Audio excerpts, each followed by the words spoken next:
Alright, here it is, my 2.0 Netrunner. Now the goal of this build for me was to make a Netrunner, but to make it somewhat aggressive, where I'm jumping into combat, I'm not using cameras really, and I'm just hacking everybody while kind of floating in the air. The way 2.0 changed how the hacking system works, where time slows down a drastic amount while you're hacking people, it allows you to just kind of pause in midair and hack everybody from a distance. Now, to be real, I had already finished this video and was just about done with it when they all of a sudden decided to drop a patch that fixed something that I might have already known was broken and would probably get fixed, but they actually got to it before I could even make a video about it. Basically, there was a piece of CYBERWEAR in the game that, rather than giving its declared 10% additional damage, it was giving a total 1000%. There was I think a couple extra zeros in their code.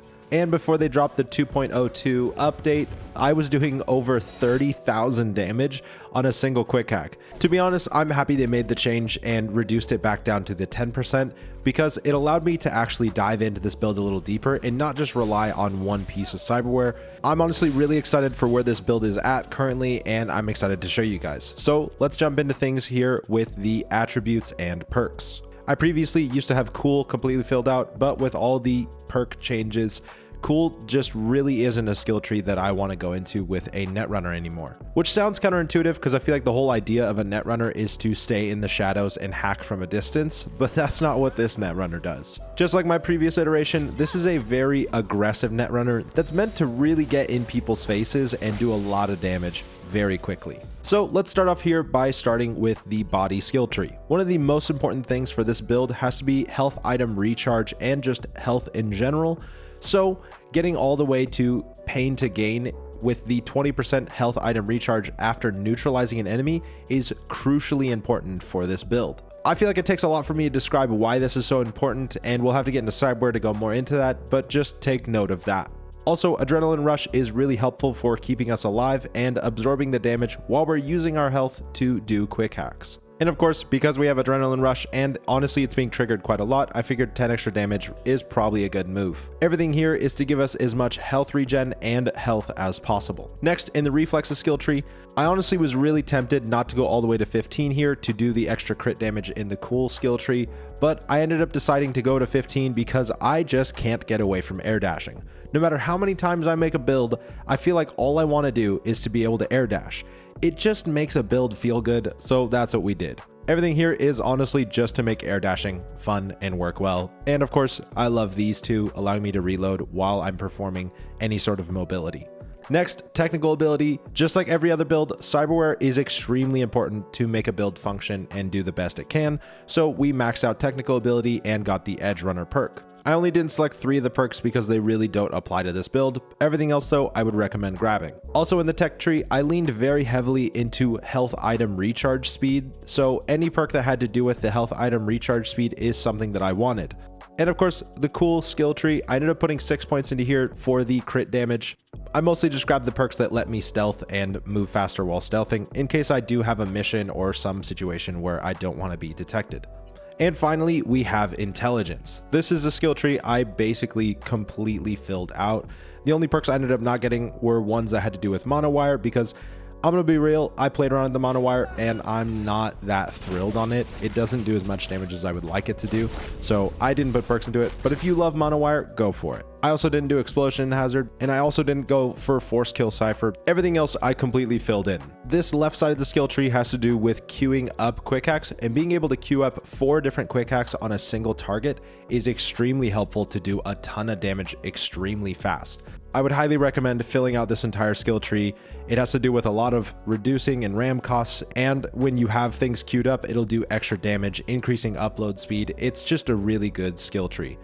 And of course, the quick hacking skill tree, a lot of this has to do with dealing more damage for your quick hacks, RAM recovery, and of course, the most important thing, overclocking. Overclocking is what really makes this build shine and work the best way it can. Overclocking, if you don't know, allows you to use your health as RAM. And with the way I've built this build out, it makes it feel like you have an infinite amount of RAM and lets you just kind of go crazy. And lastly, we have the relic skill tree.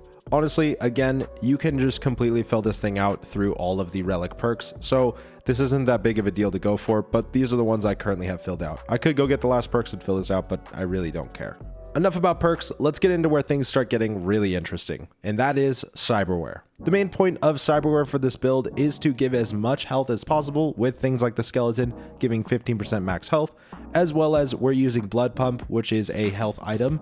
We have things like heal on kill, that every time we're getting a kill, we're getting health, which health is RAM, so we want health. And last, we have Biomonitor, which automatically heals us when our health drops below 35%. So while we're quick hacking, we're just going to continually be using Blood Pump without having to think about it.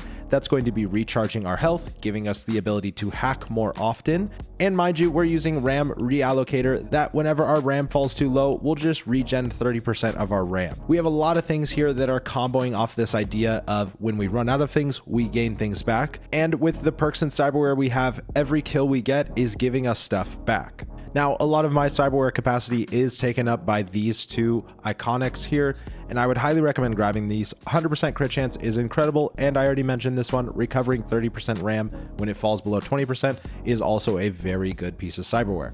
For the arms, I went for mono wire, but honestly, I pretty much never use it, but it does come with those substat perks, giving quick hack damage and RAM regen that I think is very good. I'm also using the RAM recoup, that whenever I take damage, it's giving me back RAM, and titanium bones just for the extra armor and health. I did end up grabbing the perk to give me cellular adapter and equipped it at a 5++.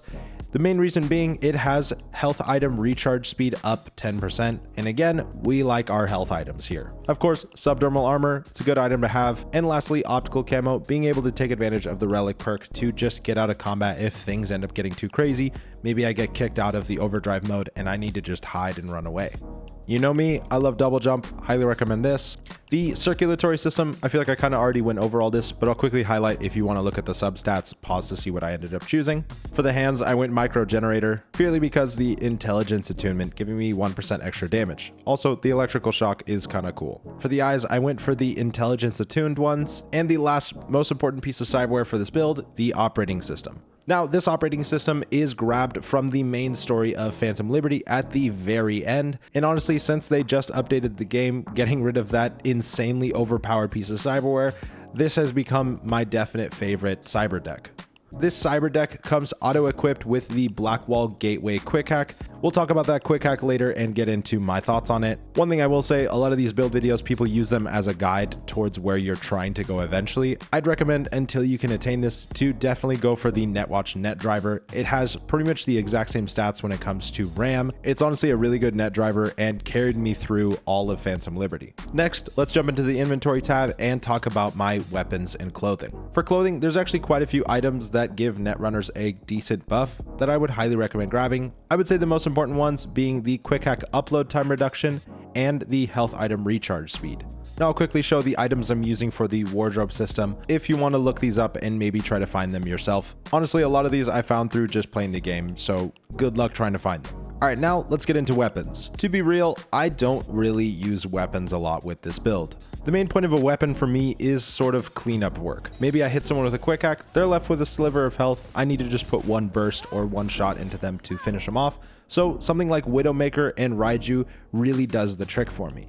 I do have Breakthrough equipped in case I'm in a really bad situation. Maybe I need to sit around the corner and just shoot dudes through walls, so I have Breakthrough equipped. But if you paid attention to my perks, you'll notice I didn't invest at all into weaponry of any kind, and that's simply because quick hacks do so much damage for me that there's no point in using a weapon. So speaking of quick hacks, I kind of consider them a weapon. Let's jump into the quick hacks I'm using.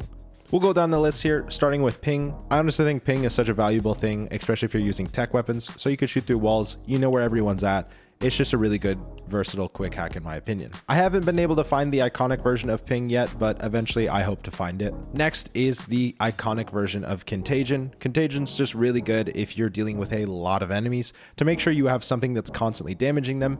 And also, while contagion's active, a lot of times people are bent over, throwing up and stuff, so they're not shooting you. It kind of keeps you in a safer position for a longer period of time. Short circuit is very good for dealing quite a bit of damage for a low cost, and is really good against things like drones and mechs because it's electrical damage. But the last and most important to me is synapse burnout. Basically, because we're constantly in an overdrive state with this build, we're taking heavy advantage of the deals heavy damage part of this quick hack. Basically, the less RAM you have, the more damage you do. and the iconic version gets plus 600%. When my RAM is really low, I've seen this quick hack break 4,000 damage, which is more than enough for almost any enemy in the game, of course except bosses. But the last and most important piece of text for this quick hack is neutralizing an enemy with this quick hack extends overclock's duration for 5 seconds. Basically, as long as you keep using Synapse Burnout to take dudes down, you can keep the overclocked state going as long as you need.